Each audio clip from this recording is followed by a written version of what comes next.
Hey everyone, welcome to Office Hours with Cloud Posse, where we discuss the latest DevOps news, AWS announcements, and Terraform insights, all sourced from our sweetops community, plus a live Q&A you can't find anywhere else. It's July 2nd, 2025, and I'm your host, Eric Osterman. Real quick, I'm the founder and CEO of Cloud Posse. Cloud Posse sells AWS reference architectures that help you get production ready in a matter of just 2 weeks. So if you're curious to learn more, go to cloudposse.com.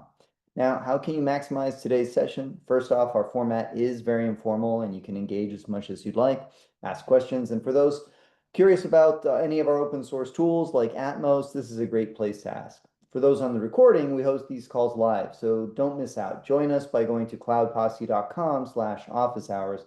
Again, cloudposse.com/office hours. Now, I do have one ask. If you find any portion of today's session valuable, share it with your team. We're going to be posting a recording of this session to our YouTube channel at youtube.com/cloudposse in a couple hours after this session. So with that said, let's get into some news and announcements.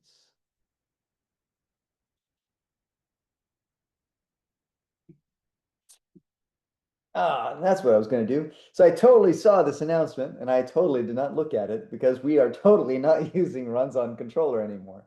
But for those still using the runs on controller and subjecting yourself to all that grief of scaling Kubernetes clusters and Arc pools and all the runner profiles for your GitHub actions, then this is probably good news for you. So the releases of Actions Runner Controller have been very slow. It's only at a 0.12 pre 1.0 Semver, so still technically not, stable interface, and that's, I guess, why we had so much grief. So anyone look into this one can tell me what the news is, even though it was my news.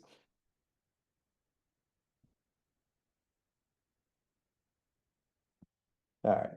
If you're, yeah, so the runson.com is what we've been using for the last year, and it's really awesome. So easy. CloudFormation template you deploy, fully, no SaaS component, fully self-hosted, and just make self-hosting GitHub Action Runners a breeze. So check them out. All right, next.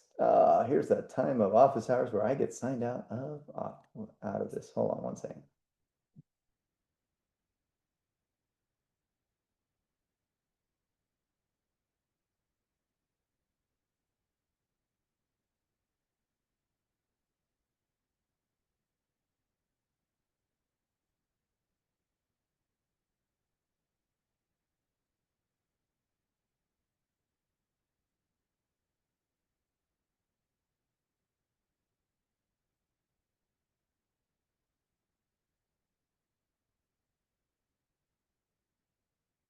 Okay, so next announcement was really minor.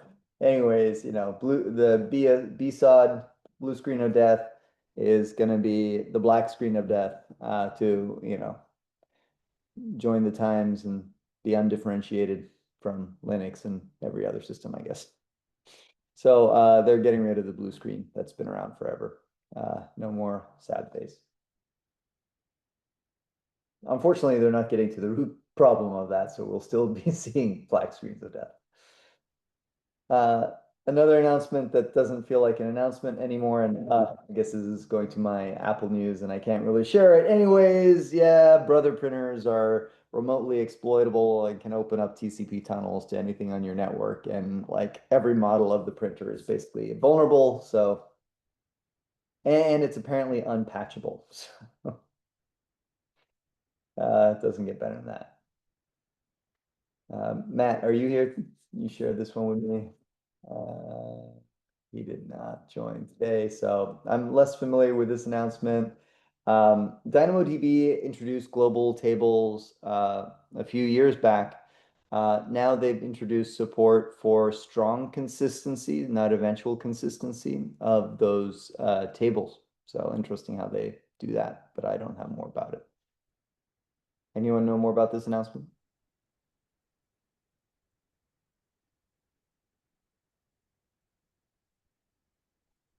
All right. This was pretty cool. Anybody working on refactoring your Terralithic root modules, what we call components, into smaller components, smaller pieces would benefit from this. TF State Move is a CLI. You can install it through Homebrew, and it allows you to literally move state between state backends, state files. And they go through how to do that. It's also kind of neat because they make it easy with a text UI, as you can see in this demo here. Well, it's not. Oh, there it goes. Let me make that a little bigger. So you can see that it's a text UI. You can select the resources that you want to transfer to a new state file, and then it creates that state file for you and import it.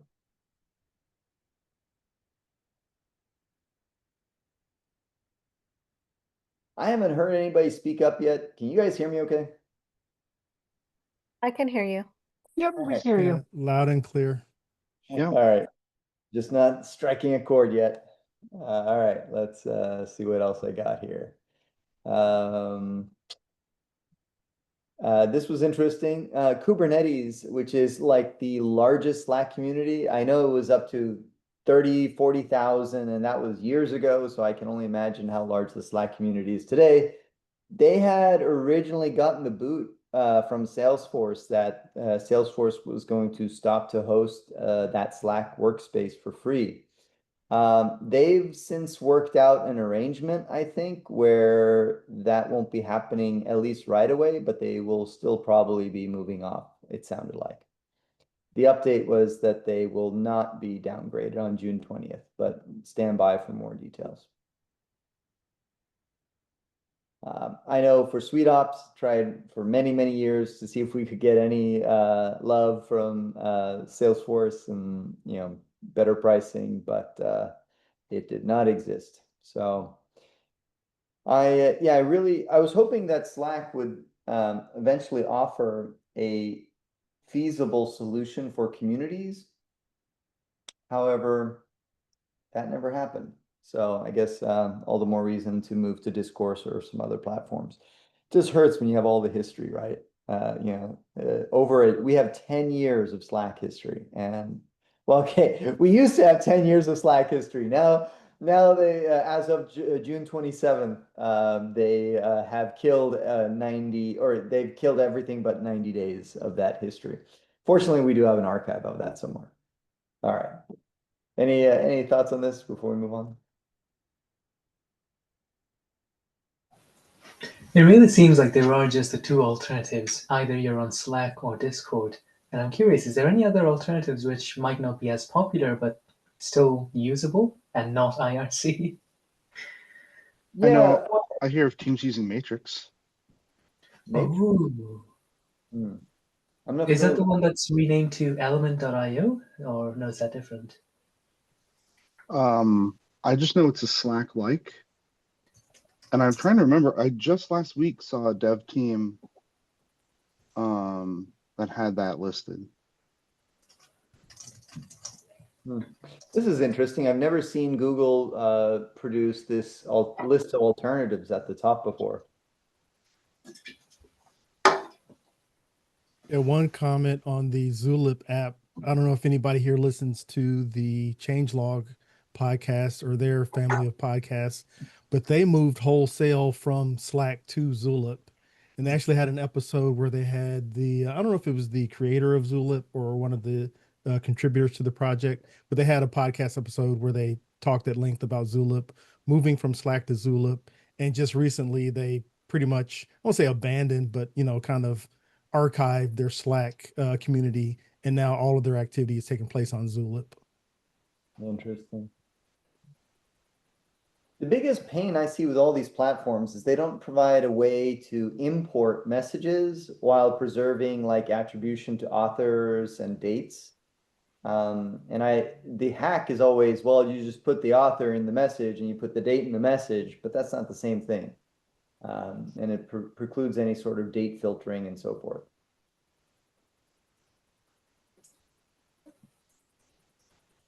Oh, that's right. I see it now. WarpForge is still running. They're just doing a Rust rewrite right now. And they say, join our channel in Matrix. Warpforge. Yeah, I'll put in case folks are still following them. Yeah, what was that? I think you introduced us to Warpforge originally.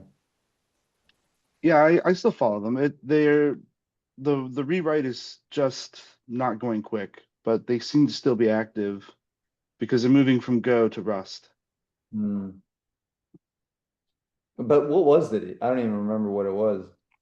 Kind of a package manager that lets you take the build process and create almost a Git-like build environment. So you can take a binary and fork it and change some part of it. So it's still you can have distinct glibc versions on, say, one particular binary, and then you can merge those binaries, and the merge process is just merging the build steps. Got it. Huh. Interesting. Would that be almost like taking what you get with Dagger and bundling it with the artifact, so it's like a self-contained, reproducible, I think of it similar to Nixos, or yeah, because Nixos. there's an absolute checksum to every binary, and it should not be possible to build that without the checksum changing. If you make changes, you change the binary's hash. Yeah. Okay, that makes sense. And Michael, you said you're in a few communities that use Element. Yeah, forward email is a pretty big one. They're a open source, email forwarding, and they use Element. And very, very nice interface for that. And it's free for communities? I believe so. I'm not super. I've just used it. Yeah. Never ran it. Yeah. What does the pricing say on the top? Oh, look at this, using the Matrix open standard. So that seems to build on what Jeremy White was saying about Matrix. So is Matrix an open standard, and then you have these systems that play into that?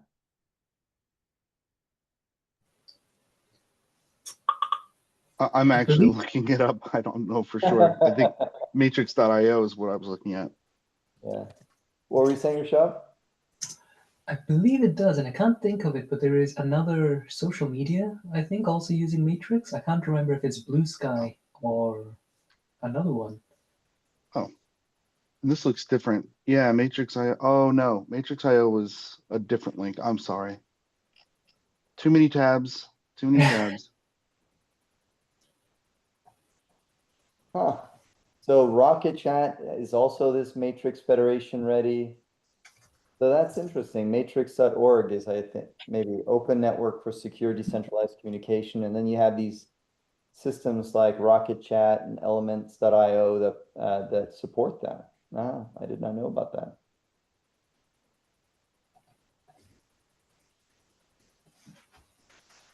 I wonder if that gives you any portability between those systems, like to move, or your chat history is still tied.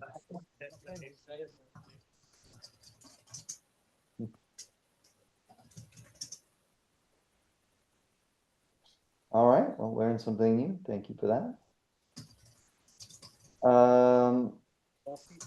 The last non-announcement is desperately looking for announcements, trying to find something exciting on the GitHub roadmap, and realizing how boring the GitHub roadmap has gotten, I guess, as all of their attention has shifted towards AI.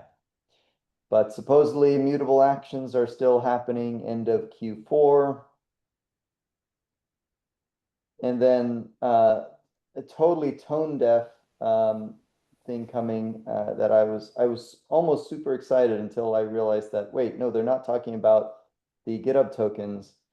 The most annoying thing on GitHub is that the GitHub tokens themselves the claim is only for the current working repository and they don't work across other repositories, even internal repositories inside your organization. I don't see where this is. I saw that something about support for PATs working across repos, internal repos in an organization was coming, but personal access tokens are not very exciting. I have no trouble accessing GitHub repositories, so that announcement doesn't excite me, but some form of automated way to access multiple repositories within inside of GitHub would be very nice. We talked about a GitHub app that can do that. I just forget what it was called.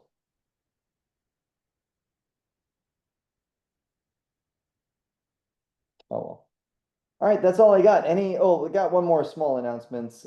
If you are using Cloud Posse's components, so these are Cloud Posse's Terraform components. These are root modules, part of our commercial reference architecture. We recently went through and fixed the provider pinning on all of these. And just in case it's interesting for others to learn. So we have some contrarian positions on version pinning for providers on Terraform child modules.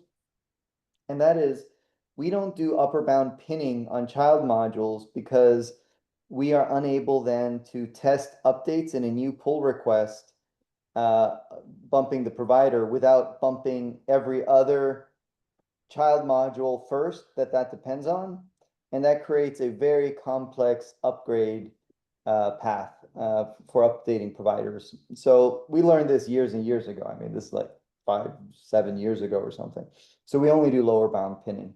However, we mistakenly took the same approach with our components, which was only doing lower bound pinning on our components because, well, we just kind of went on autopilot with what we're doing with our child modules.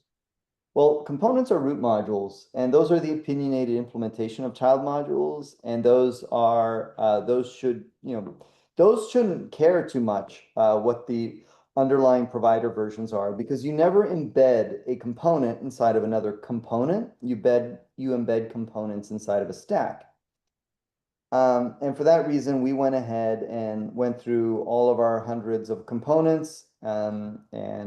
Yes, we used, I forget if it was Cursor or Claude, and updated all of the components to do upper bound pinning on the components. And that's because the AWS Provider v6 introduced some breaking changes that we haven't yet updated throughout our entire child module ecosystem.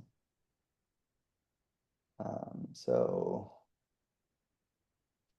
I guess it's in versions.tf here.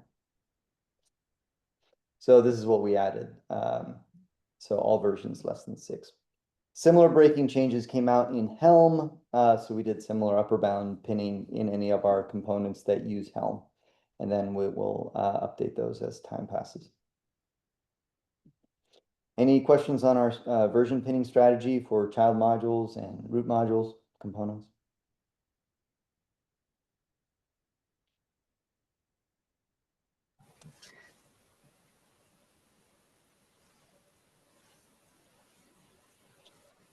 Rishabh, were you going to say something? I was, but it's not entirely helpful. I was just going to say, could you go over that again? Because I caught the first half and I understood the reasoning of it made sense in the larger case, but it doesn't make sense for components, because when you're looking for an upgrade path, you need to have some way of pulling in the latest modules to test it before you can pin Yeah. it. So what was your resolution again, sorry? So the rest of, well, so our resolution, so in our components, we generally didn't have upper bound pinning like this, but that meant when a new version of the AWS provider dropped, this component stopped working. Oh, So what we did is we pin it now in the root module to be less than, so basically v5 of the AWS provider. gotcha. And that is fine because we don't play this game where we have to update the other 3 modules that are in the dependency chain before we can update this one. This allows us to keep the pinning in one place rather than keep the upper bound pinning in 4 places. Gotcha, with you, because this cascades down to nested modules. Exactly, yeah. Nice. Okay. So it's just a practical thing we've learned. And while the engineer who did it did not use this command, this would have been a perfect application of HCL edit.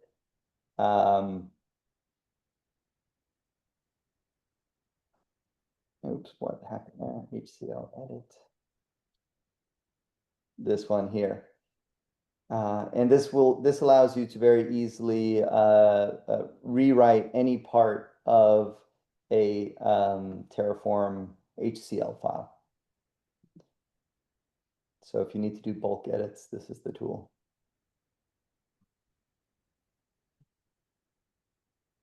All right.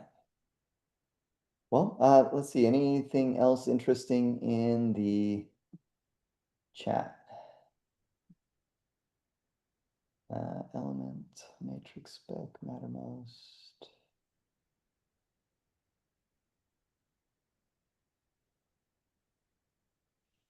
Yeah, Jim says time to bring back Slack. I mean, sorry, time to bring back IRC in place of Slack. You know, in 2020 hindsight, right?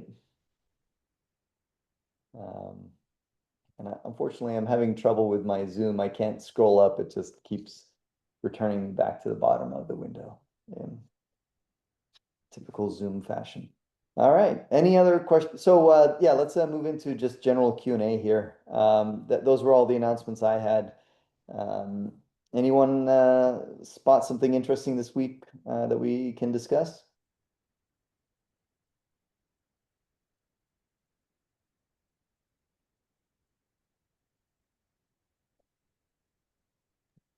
I mean, for the sake of filling dead air, I came across a video today that highlighted a Git repo called Build Your Own X, and I'll share the link in the chat here.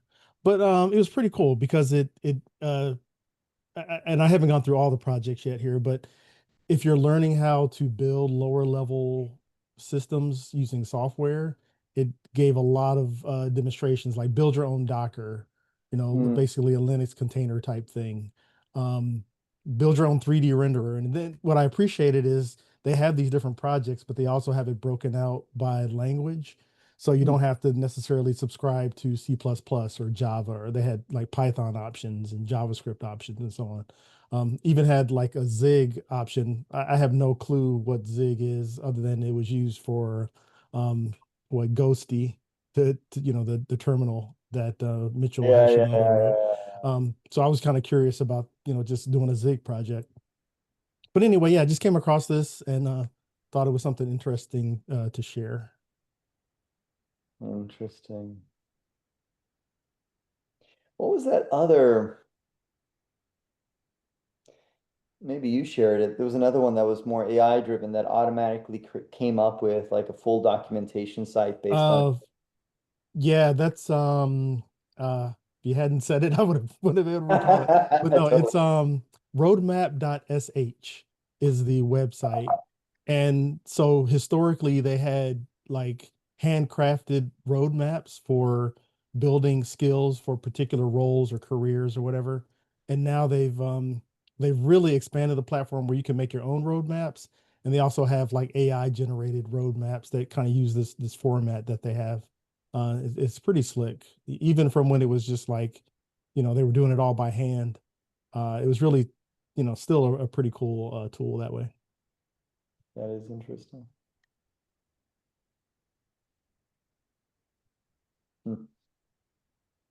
Yeah, and I remember this one was shared, and yet there was another one I was still thinking of. It was not this one. But it generated the like the technical documentation for any repository. Hmm. So, all right. Miguel said he used that roadmaps SH a lot.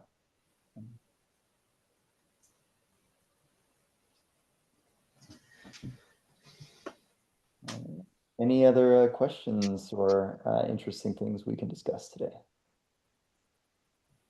I see there's a question in the chat from a certain Hunter Broxton, wondering if the Atmos executable is allowed in FedRAMPed environments. Oh, that's a good question. Well, we have a customer that is using Atmos um, to deploy architectures. I forget it's one of the highest levels of compliance, government compliance, and they are using Atmos, but I don't know specifically. Topsy.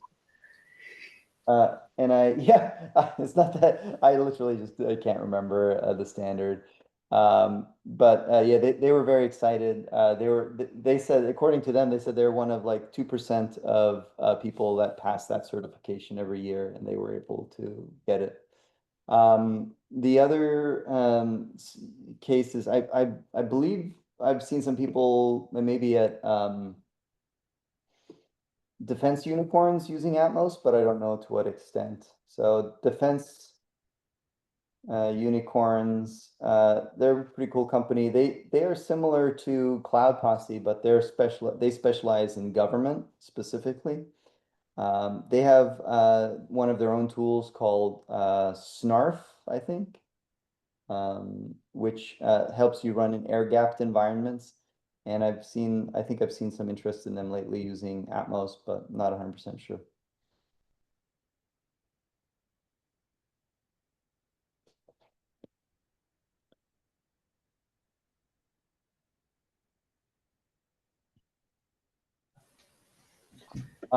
Hunter, Cloud Posse doesn't do personally that much work, or Cloud Posse has not done government contracts or work in FedRAMP or GovCloud environments personally, so it's hard for me to answer that question. But if you could tell me the kind of characteristics of some app, what are the requirements needed to operate in an environment like that, then I could probably answer that.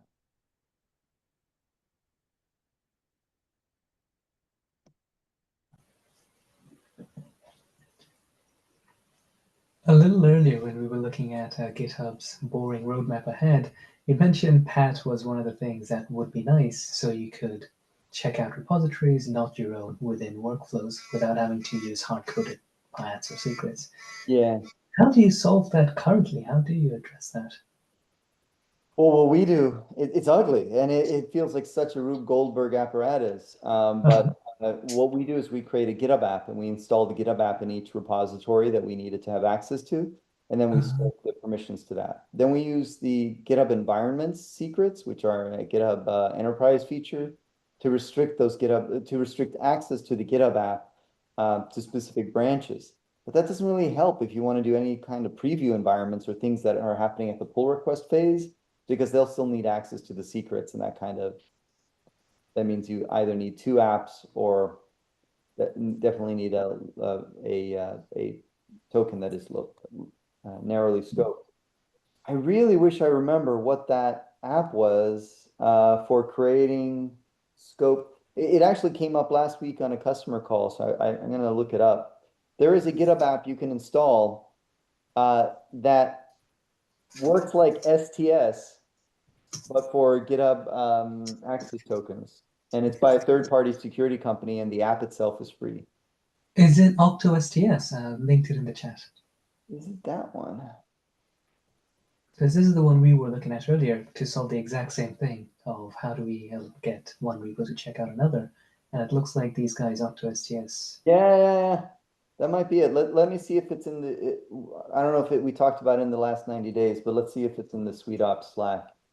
And that was it. Octo STS. It didn't come up there. Oh, maybe it would help to use the blog article. So even though OctoSTS is its own thing, the security company behind it is Yes, it was ChainGuard. Yes, it was them. Absolutely. Yeah, we talked about ChainGuard is what it was. Yeah. Yeah. But yeah, I guess it was still over 90 days ago. It's still not showing up for me in the Slack history. But yeah, that was them. I remember. Yeah. So how far did you get in your evaluation on that? As far as it looks good, but no one has time to try it out for themselves. But no, this is something that we are actually really keen to try because it just looks like the ideal scenario. Just like we have AWS's configure credentials, you give it some access permissions and you let it pull from anything. It looks like the same here. Well, but what it's worth noting is you mentioned having to install an app for each repo. This does seem to have a similar drawback. Every single repo has to have a specific file, which tells it that you can be checked out from another repo. So there is something you do have to do, but at least it's checked in code. It's not something that's purely Yeah. UI. So it's GitOps friendly. That's right. And my friend, my recollection was you could this is open source, you could self-host it, but they also, I thought they offered a hosted version of it. But I don't see that anymore.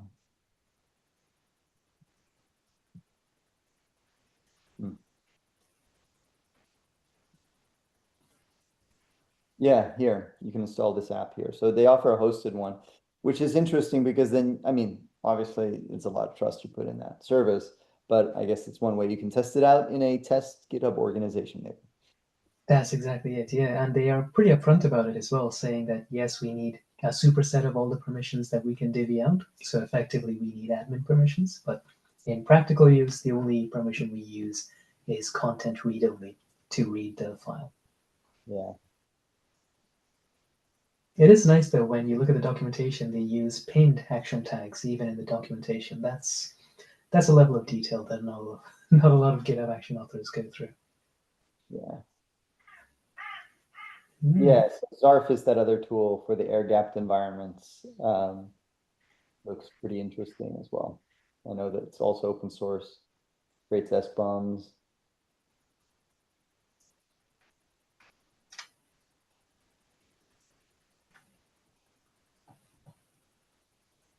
Yeah.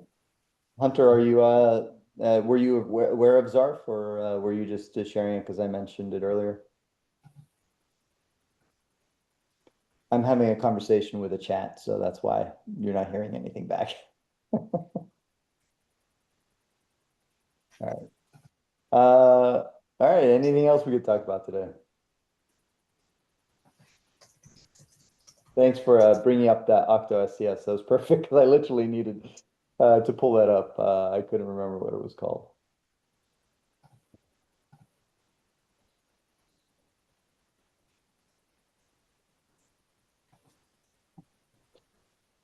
All right. Well, if nothing else, maybe we wrap things up a little bit early today. I think with it being July 4th this week, less newsworthy announcements came up. And Canada Day yesterday. Yeah.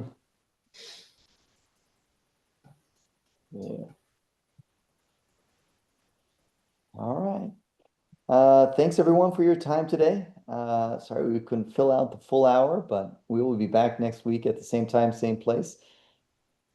Remember to write down your questions for next week. We'll be posting a recording of today's session to our YouTube channel at youtube.com/cloudposse. If you're ever interested in getting some help from Cloud Posse, you can go to cloudposse.com/support and see what options we have available. And if you want to get more involved with our community, we have lots of options. Make sure you register for our weekly office hours. Just submit your email here and you'll get an invitation to these live weekly sessions. And our Slack community, which is very heavily AWS, Terraform, GitHub Actions focused. So a great place to ask questions there. Obviously Atmos too. If you haven't checked out Atmos, check that out. Our YouTube channel for all the back episodes of our office hours. And if you ever want to book a session with me, just go to cloudposse.com/meet and I'll talk to you soon. All right. Have a great week and happy 4th.